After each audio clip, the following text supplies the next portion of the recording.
All right, so let's go back to review activity 7.1 and let's just talk a little bit more about what we are seeing, especially where we're talking about the true height and questions number 3 through 10 and what's kind of being shown here. So here I'm looking at the front view from this. Let's see what this would look like if I go ahead and rotate it around from the top view.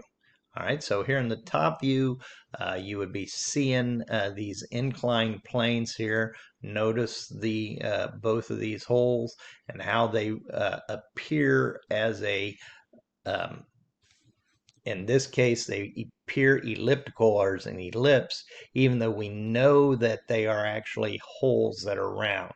And of course, in the top view, we are seeing these two holes in their true shape as far as a circle. So let's kind of flip this back around to the front view. Let's rotate around over here to the side view.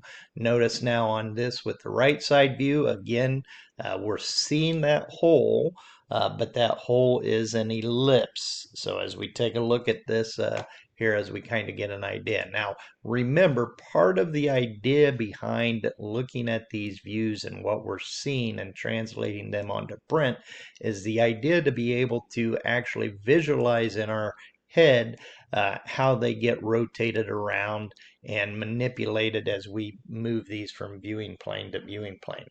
So question number 5, or let's start with question number 4 there, where it said look straight through hole H.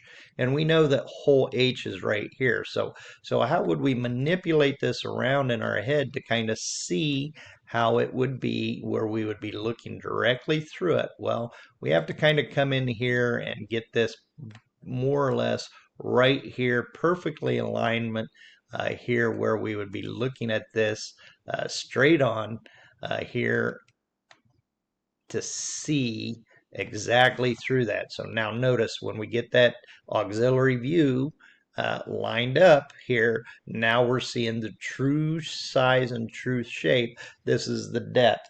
The question asked too is what is the depth location for these holes?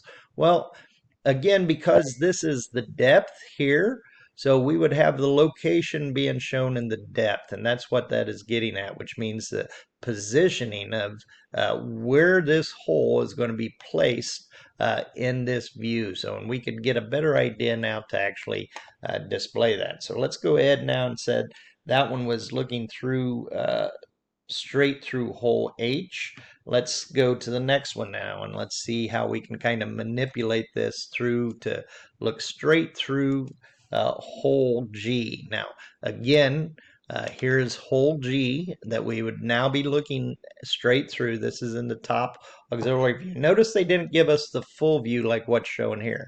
Remember I said in that video that there's an overlap as far as how far up those sides of the bracket come up, and as we look directly down on this, that projection up cuts off and limits our field of view looking at this to get the true size and shape of that hole. So they've done an auxiliary, a top auxiliary view where they've given you a partial cutout and they've cutting it from here to here so that you're not going to see this part. So all you'd be seeing was that surface down there, and that kind of gives us the idea there for that. Now, again, showing the axis to axis distance from hole F to G and number 6, we can definitely see that distance between those two holes here in the top partial auxiliary view. And of course, in our print, we would be having hidden lines, so we could also see those